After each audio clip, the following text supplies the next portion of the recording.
Halo pemirsa Cokro TV, saya bersama Bung Adi Prayitno. Selamat datang ke Cokro TV lagi, Bung, melalui Ya, Zoom. terima kasih Bang Sahal undangannya.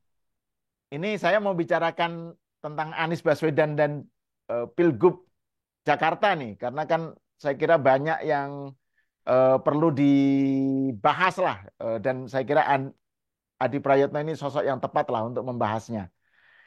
Di beberapa kesempatan kemarin, Bung Adi bilang bahwa fenomena Anies ini, pencalonan Anies ini kayak big match, ulangan antara kubu penguasa, kubu pemenang Pilpres dengan kubu oposisi gitu. Terus di sisi lain juga Anda bilang bahwa PKS sekarang mengalami dilema gitu. Gimana gimana sebenarnya apa yang terjadi ini, Bung? Iya, saya sebenarnya kenapa membangun satu argumentasi Anies maju di Pilgub Jakarta itu semacam big match. Karena kemungkinan lawan yang akan dihadapi itu adalah Ridwan Kamil yang kita tahu adalah replika dari kekuasaan politik hari ini. Sudah ada dua partai politik ya yang secara tegas ingin mengusung Ridwan Kamil maju Jakarta dan melawan Anies Baswedan.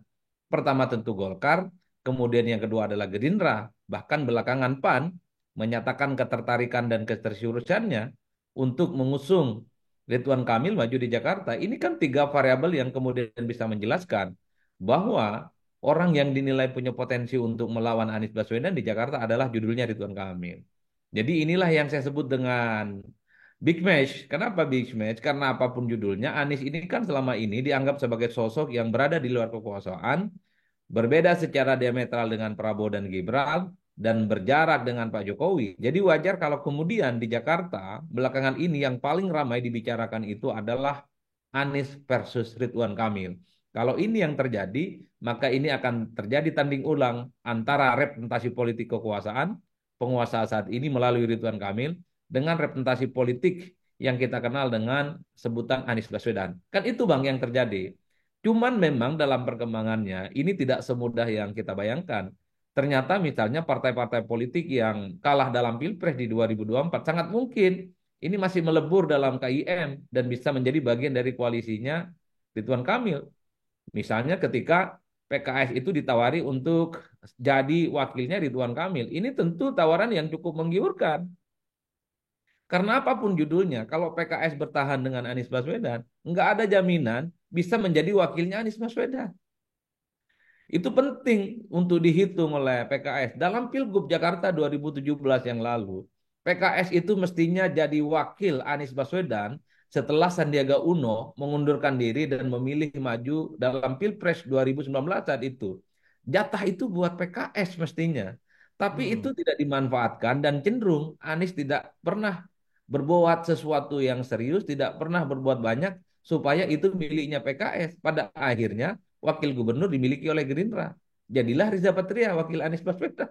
Oleh karena itu, kalau boleh kita saran kepada PKS, kalau soal Pilgub Jakarta, pilihlah calon yang bisa menggaransi di mana kader PKS bisa menjadi wakil.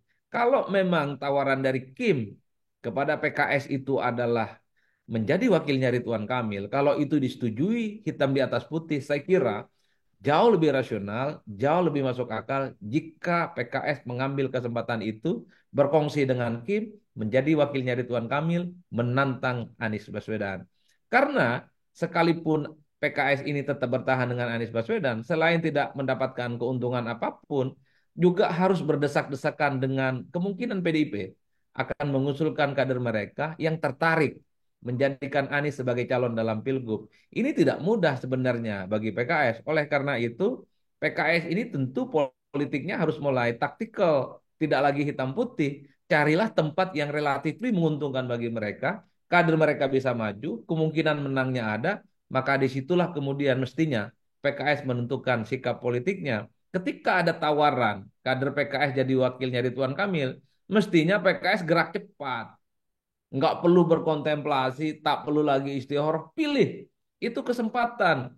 Ini wakil gubernur di Jakarta yang saya kira akan terus menjadi spotlight, akan jadi pembicaraan, akan jadi potensi untuk running for 2029 tentang sosok yang akan kemudian naik kelas dari kader PKS yang akan menjadi salah satu figur yang kemudian akan diperhitungkan dalam konteks Pilpres di 5 tahun yang akan datang. Saya kira di situ konteksnya, Bang. Kenapa hanya berpuas kepada Wagub ya, Cawagup? Maksud saya PKS itu kan pemenang apa di dalam Jakarta kan dia suaranya tertinggi kan di kursi DPRD.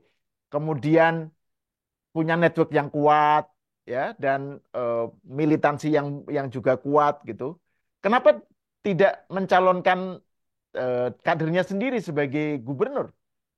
Ada Dan tiga juga hal.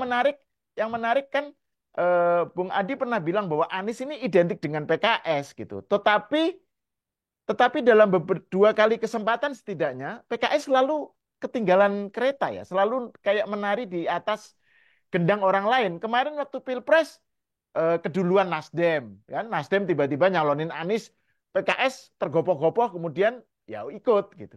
Sekarang PKB duluan nyalonin Anies gitu. Kenapa PKS selalu tertinggal padahal padahal kan Anda bilang Anies itu identik dengan PKS gitu. Gimana itu jelasinnya?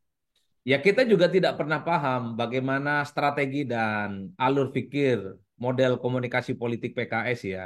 PKS selama ini memang selalu mengidentifikasi dirinya sangat dengan Anies Baswedan.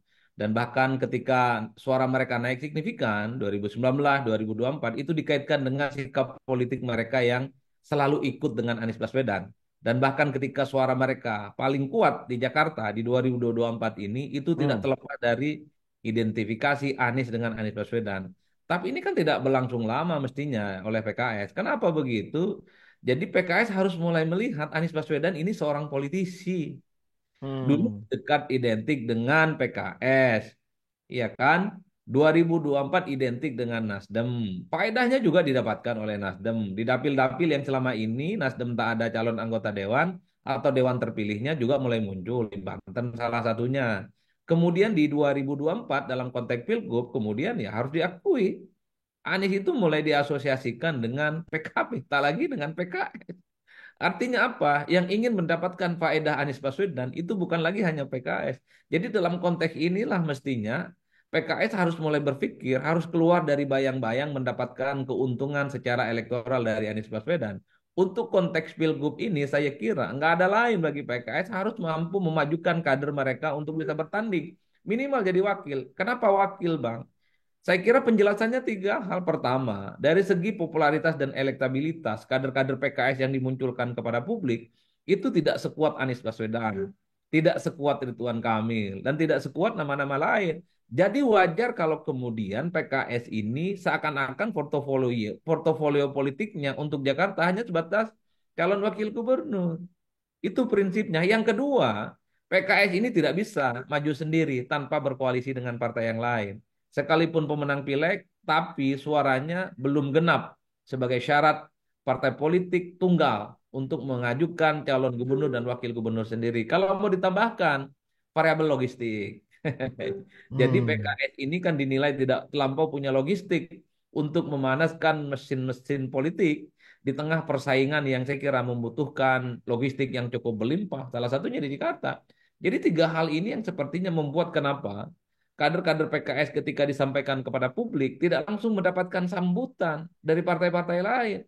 Saya menghitung sejak lama PKS ini kan paling awal sebenarnya mengumumkan nama-nama kader mereka yang akan diusung di Jakarta. Ada 3 orang. Tapi kita cek satu persatu. Kok rasa-rasanya tak ada partai politik lain yang langsung nyambar Hmm. tertarik untuk menjadi koalisi dari PKS. Tapi beda ceritanya. Ketika Anies muncul, PKB langsung deklarasi. Ketika Ridwan Kamil muncul oleh Golkar dikasih mandat untuk Jakarta dan Jawa Barat, 2 partai langsung nyorong, yaitu Gerindra dan PAN, bahkan Projo yang dianggap sebagai replika dari politik Jokowi mendukung Ridwan Kamil. Itu artinya apa? Karena sosok Ridwan Kamil relatif punya daya jual dibandingkan dengan nama yang lain. Kalau kader PKS itu punya nilai jual, popularitasnya oke, elektabilitasnya mantap, saya kira partai-partai yang lain akan berbondong-bondong ya untuk memberikan dukungan politiknya dan itu tidak dimiliki. Dalam konteks itulah ketika ada tawaran dari kubu Kim memberikan karpet yang cukup lebar kepada PKS sebagai calon wakilnya Ridwan Kamil, kalau itu fix, disetujui dan firm, saya kira kesempatan ini harus diambil. Tak perlu istikharah politik, tak perlu lagi lama, tak perlu lagi bicara tentang Dewan Suro. Udah ambil aja ini barang. Hitam di atas putih, sepakati, dan langsung tentukan kapan harus segera mendaftarkan ke KPU Jakarta. Itu saja, Bang. Politik ini kan Hmm. soal untung dan rugi, bukan hal yang lainnya. PKS punya kesempatan 5 tahun menata kembali kekuatan politiknya di Jakarta, mendapatkan kekuatan politik yang berlimpah, ketimbang harus berada di bawah bayang-bayang Anies Baswedan berharap akan mendapatkan suara yang banyak. Saya kira itu juga tidak terlampau terbukti. Dalam konteks politik nasional, suara kenaikan PKS kan nggak signifikan. Kalah jauh dari Nasdem, kalah jauh dari PKB. Justru Nasdem lah yang mendapatkan begitu banyak berkah elektoral dalam konteks pileg di 2024 ketimbang PKS. Ini yang saya sebutkan. PKS mulai bangun strategi politik yang lain yang tak melulu mengandalkan Anies sebagai ujung tombak untuk mendapatkan pemilih-pemilih, terutama di kalangan pemilih Islam perkotaan. Karena faedahnya Anies ini terbagi ke PKB, terbagi ke Nasdem, dan terbagi juga ke PKS. Tapi karena ini kemudian dibagi tiga, maka suara PKS tidak terlampau signifikan. Makanya bagi saya, ketika muncul supaya tawaran PKS jadi wakilnya Ridwan Kamil, saya kira ini adalah golden ticket sebenarnya bagi PKS supaya kader terbaik mereka bisa bertanding di Jakarta. Nah, ini menarik ini. Kalau misalnya skenario ini yang terjadi ya, katakan aja misalnya tadi yang Bung Adi bilang PKS menerima tawaran Kim gitu ya untuk bergabung dan mendapatkan tiket cawagup gitu. Nah, tapi kan ini peluang Anies kan belum habis karena kan bisa aja PKB yang sudah mengusung Anies kemudian bergandengan dengan PDIP dan itu sudah memenuhi 20% kan persyaratan gitu. Nah, ini kan jadinya tadi kalau kembali ke awal ya soal partai ulangan, big match antara kubu pemenang pemilu, kubu penguasa dengan kubu oposisi menjadi berlanjut, tapi ini PKB dan PDIP melawan Kim dan PKS gitu. Menurut Anda gimana ini skenario seperti itu? Kalau kalau PKB dan PDIP bergandengan tetap mendukung Anies. Ya, saya kenapa ngomong soal kemungkinan big match di Jakarta? Ini kan yang hanya tampak di permukaan saat ini, Bang. Ini kan bukan pada level tataran-tataran yang lebih serius. Ke depan mungkin akan konfigurasinya makin rumit. Misalnya begini, kalau memang PKB dan Nasdem itu serius ingin berkoalisi dengan Prabowo dan Gibran, bukan tidak mungkin persoalan jagoan mereka di Jakarta akan dinego. Bisa tidak Hmm, PKB dan Nasdem itu tidak usung Anies kalau mau gabung dengan Prabowo dan Gibran. Apapun judulnya, Anies itu dianggap sebagai sosok yang iman politiknya berbeda. Nolak IKN, infrastruktur itu kemudian dikritik, makan siang dikritik, susu gratis dikritik. Untuk apa? Ini kan belum diamplifikasi. Nah, ini hmm, akan menjadi variabel yang turut mendinamisasi bagaimana pertarungan politik di Jakarta itu mungkin tidak sehitam putih apa yang kita bayangkan. Apalagi rekomendasi PKB ini kan hanya sebatas pengurus Jakarta, belum lagi pada level pusat. Kalau tiba-tiba pusatnya itu bilang batalkan rekomendasi PKB ke Anies di Jakarta, maka sulit bagi Anies untuk mendapatkan dukungan partai ya, minimal dari PKB. Jadi bagi saya kalau mau menertibkan koalisi Prabowo dan Gibran juga harus dimulai dari sikap politik PKB dan Nasdem, Bang. hmm, Sama soal pilkada serentak. Bisa tidak partai-partai yang Kim plus sebut saja PKB dan Nasdem yang diasosiasikan soal kemungkinan mereka bergabung dengan Prabowo dan Gibran, pilihan politik mereka pilkada seirama dengan mereka. Kalau tarikan napas politik ini dimainkan, maka PKB yang saat ini sudah memutuskan Anies, mungkin di kemudian hari akan berubah. Termasuk Golkar. Ketika Golkar meyakini bahwa Golkar itu bagian dari Kim, kan sebenarnya Golkar sedang melakukan negosiasi ulang. Kalau mau jujur, Golkar ini kan punya kecenderungan ingin memajukan Ridwan Kamil di Jawa Barat. Karena hmm, secara kalkulasi politik, Ridwan Kamil itu jauh lebih rasional, realistis, menang di Jawa Barat ketimbang di Jakarta. Tapi karena Golkar ini bagian dari Kim, ketika Partai Nasdem, maksud saya Gerindra, dan PAN tertarik mengusulkan Ridwan Kamil, ini kan dinegosiasikan. Tidak kemudian misalnya bahwa Golkar harga mati, RK di Jawa Barat nggak bisa. Karena tarikan nafasnya adalah Kim. Oleh karena itu, partai-partai yang di luar Kim, sebut saja PKB dan Nasdem, kalau memang betul ingin menjadi bagian dari koalisi Prabowo dan Gibran, ini juga bisa dinegosiasikan. Bisa tidak? Nasdem, PKB tidak mengusung calon-calon yang selama ini mazhab politiknya itu bertabrakan dengan Prabowo. Kalau Artinya itu Anies Artinya Anies nggak dapat tiket berarti ya. minimal Ini kan lagi rame juga di medsos ini, para pendukung Anies ya, pendukung Abah, nah, istilahnya itu pendukung Abah Anies yang menarasikan, wah sekarang ini ada cawe-cawe lagi, Anies dijegal dengan cara apa namanya, yaitu PKS dirayu untuk masuk dan seterusnya. Jadi ada upaya menjegal supaya Anies nggak dapat tiket gitu. Gimana menurut Anda pandangan semacam itu? bagi saya terlampau berlebihan menggunakan istilah dijegal ya. Itu sangat bombastis dan sangat hiperbolis. Dalam politik kita, mengajak partai-partai pindah satu koalisi dengan koalisi yang lain itu bukan pencegalan. Itu Hmm. bagaimana mengakumulasi begitu banyak kekuatan politik. Di tempat-tempat yang lain, partai-partai yang potensial mendukung calon lain, itu dirayu supaya melawan kota kosong. Apakah itu penjagalan? Bukan penjagalan. Ini adalah strategi partai supaya memenangkan pertarungan dengan mudah. Jadi ketika PKS diajak atau mungkin PKB diajak, Nasdem diajak, bahkan PDIP diajak misalnya untuk mendukung Ridwan Kamil di Jakarta, apakah itu penjagalan? Tidak. Ini kan soal kuat-kuatan bagaimana mengkalkulasi dan menumpuk kekuatan politik supaya kalau bertanding menang. Kan itu saja Hmm. judulnya. Ya Itu kalau mau taktik biasa aja itu ya. itu Itu biasa taktik saja. biasa aja dalam permainan dalam apa pilpres atau pemilu lah ya, Pemilu pilgub, itu biasa. pilkada.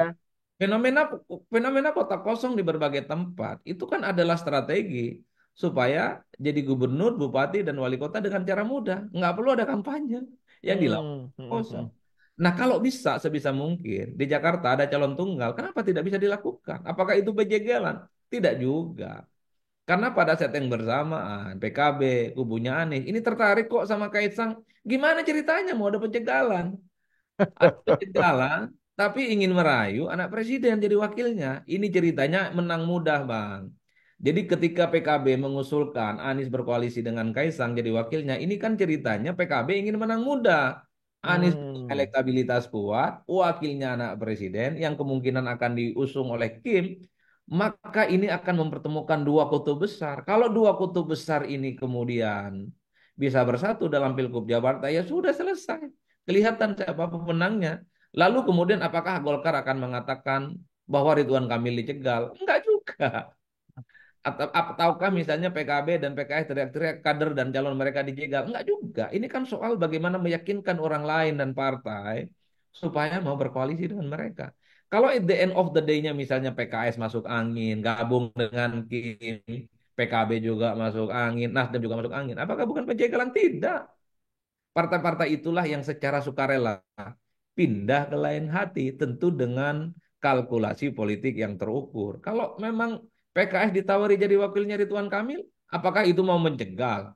Kan tidak. Bagi PKS jauh lebih realistis memilih jadi wakilnya Ridwan Kamil ketimbang jadi bersama Anies, tapi tak tentu jadi wakil ataupun tidak. Iya Ini kan? kalau skenario ini menarik nih. Eh, saya kira perlu juga dibahas ini soal skenario usulan atau wacana dari PKB, Anies dengan Kaisang itu ya. Dan katanya PKS juga kan sudah melakukan komunikasi dengan PSI ya, Partai Solidaritas Indonesia. Terus bagaimana itu dengan calonnya Kim itu? Maksudnya ini gimana, konfigurasinya gimana kalau misalnya Anies dengan Kaisang, terus nanti Ridwan Kamil bagaimana itu? Gimana itu cara membacanya itu? Terus PDIP bagaimana PDIP? Nah, PDIP ini juga menarik karena kan meskipun nama Anies sudah diusulkan oleh DPW PDIP, tetapi kan belum ada keputusan dari pusat, dari Bu Mega. Dan Mas Ganjar Pranowo misalnya salah satu yang mengatakan, ya kalau nggak cocok, jangan dipaksakan gitu. Jadi kayaknya PDIP juga nggak ngoyo untuk mencalonkan Anies gitu. Karena mereka juga punya kader-kader sendiri. Ini gimana membacanya ini? Ya saya kira dua hal Bang. Pertama soal usulan duet antara Anies dan Kaisang. Ini kan usulan dari PKB ya. Yang saya sebut ini cara PKB bagaimana ingin memenangkan pertarungan di Jakarta dengan cara mudah. Hmm. Kalau menggandeng Kaisang kan dengan keyakinan bahwa koalisi-koalisi pendukung Prabowo Gibran kan akan setuju. Tapi kan proposal politik ini ditolak kan. PSI kelihatan nggak happy kok. Hmm. Tidak langsung menyambut sambutan itu dengan baik. Bahkan terkesan sangat diplomatis. Gerindra langsung memutuskan mendukung RK, PAN mendukung RK, Projo mengatakan dukung RK, Demokrat mempertimbangkan secara serius mungkinnya RK maju di Jakarta. Ini kan gestur tubuh. Hmm. Saya justru melihat ketika Kaisang mengatakan ingin berkoalisi dengan Anies ataupun PKB tertarik membangun koalisi dengan Kaisang, ini hanya sebatas hore-hore aja, Bang. Nggak mungkin terjadi, udah itu aja. Iya, Tanda-tanda iya. alamnya sudah mulai bermunculan. Pendukung Anies nggak mau sama Kaisang. Pendukung Kaisang dan inner circle kekuasaan politik Kaisang juga nggak mungkin ketemu. Bahwa dalam politik adalah serba kemungkinan, ya. Tapi Anies dan Kaisang ini adalah eksepsional, pengecualian. Yang bagi saya tak mungkin dan mungkin ini haram hukumnya. Keduanya itu berkoalisi. Mempertemukan dua kutub yang selama ini memang agak rumit untuk bisa disatukan. Tanda-tanda alam, gestur tubuhnya itu nggak ada chemistry-nya satu sama yang lain. Nah, yang kedua, ini yang paling penting nih, soal sikap politik PDIP. PDIP itu sebenarnya kan cukup realistis karena memang kader-kader mereka mungkin tak ada nama besar sebesar Ridwan Kamil ataupun Anies Baswedan. Wajar kalau kemudian menyatakan tertarik dengan Anies karena Anies ini dinilai punya kesamaan nasib dan kesamaan sejarah. Dalam tanda kutip, sama-sama merasa diperlakukan tidak adil ketika Pilpres 2024. Itulah yang kemudian mempertemukan titik singgung soal kemungkinan Anies dan PDIP berkoalisi. Sementara Ridwan Kamil dianggap bagian dari kubu penguasa saat ini. Cuman kan problemnya, PDIP ini kan partai ideologis. Tidak serta-merta simsalabim disulap dalam semalam bahwa seluruh elit dan kader mereka itu akan menerima ketika berkoalisi dengan Anies. Pernyataan Ganjar bagi saya itu mengkonfirmasi bahwa kalau memang tidak cocok, ada bentrok politik, ya, ada konflik hati dan batin kader-kader PDIP dengan Anies, nggak perlu dipaksakan karena tidak mudah menerima Anies. Luka politik masa lalu terkait dengan 2017, isu politik identitas, penista agama 212 yang dianggap merugikan Ahok, kader PDIP saat itu dan menguntungkan Anies, saya kira itu masih membekas sampai saat ini. Tak langsung otomatis hilang, memaafkan apa yang sudah terjadi beberapa waktu yang lampau. Dalam konteks itulah sepertinya saya membaca pernyataan Ganjar ini kan adalah suara lain dari internal PDIP yang sepertinya per hari ini juga tidak menerima Anies jika kemudian berkongsi dengan PDIP.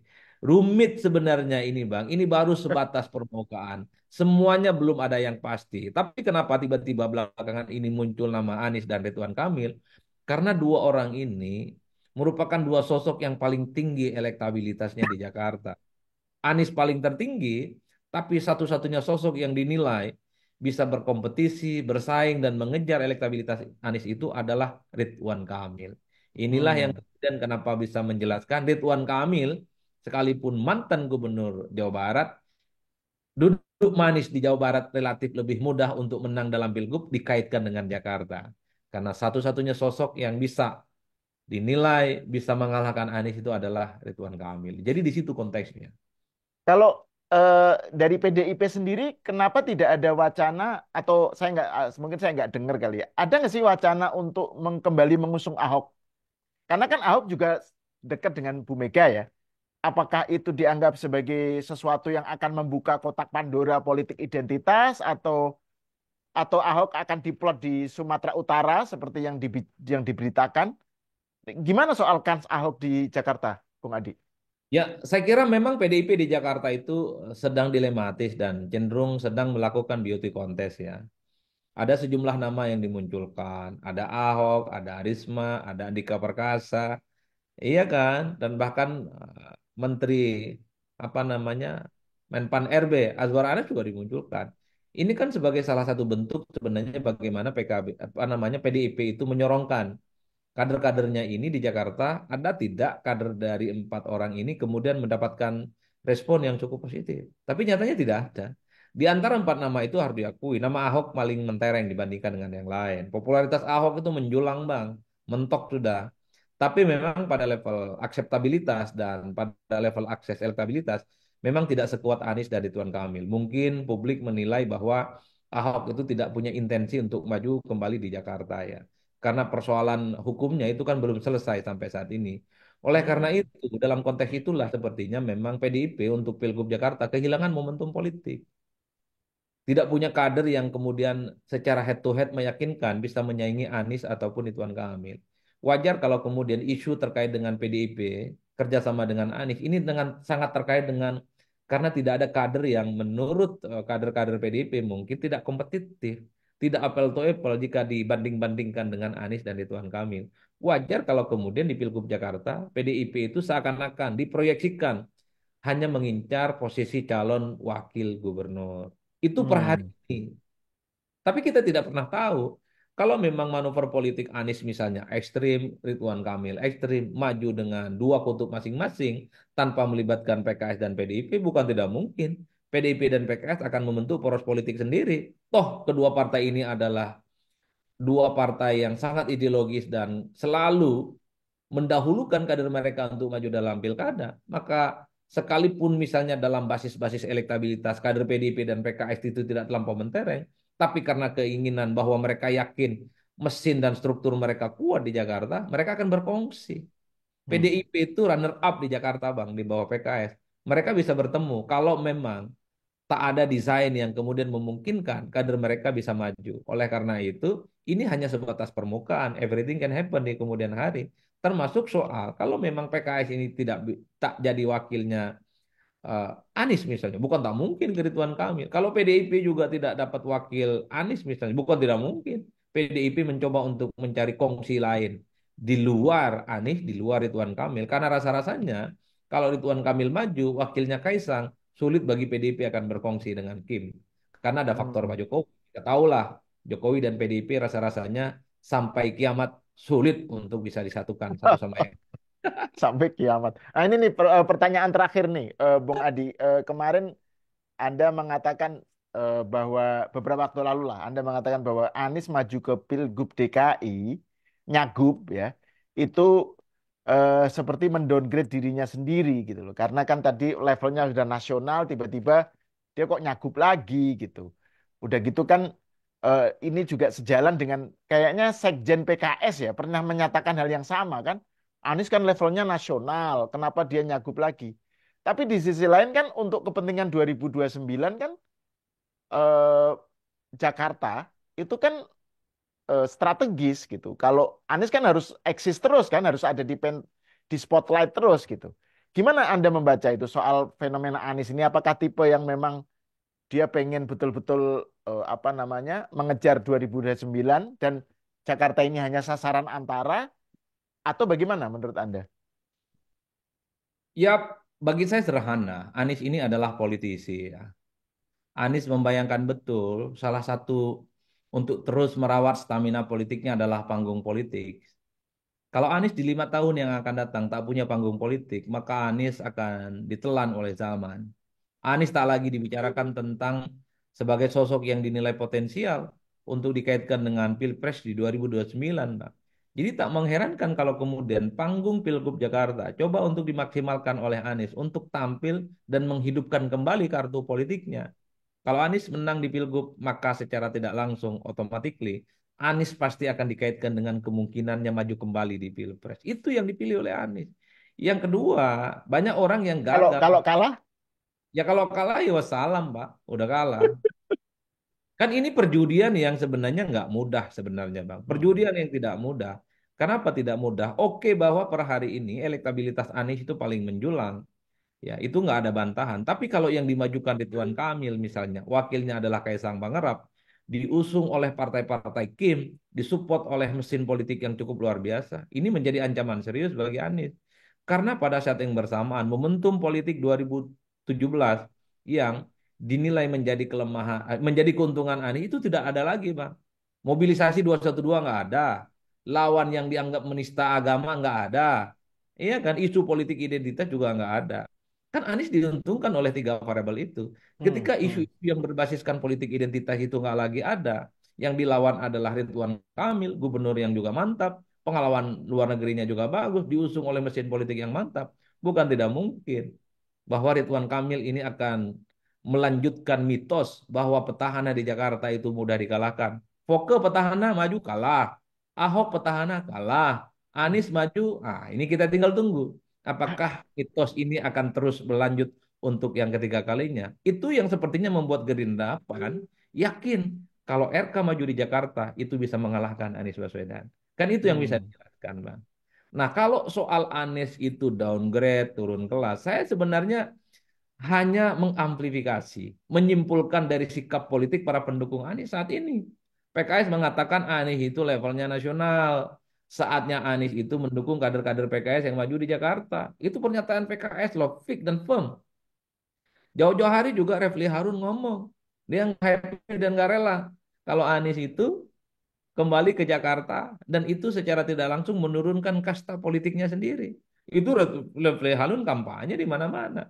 Dan begitu banyak sebenarnya orang seperti Refli Harun dan PKS tidak ingin bahwa Anies itu kembali maju di Jakarta. Ini secara level politik itu turun kelas dan turun kasta. Itu bukan muncul dari orang lain, tapi justru muncul di internal para pendukung Anies yang kemudian berkompetisi di 2024 beberapa waktu yang lalu.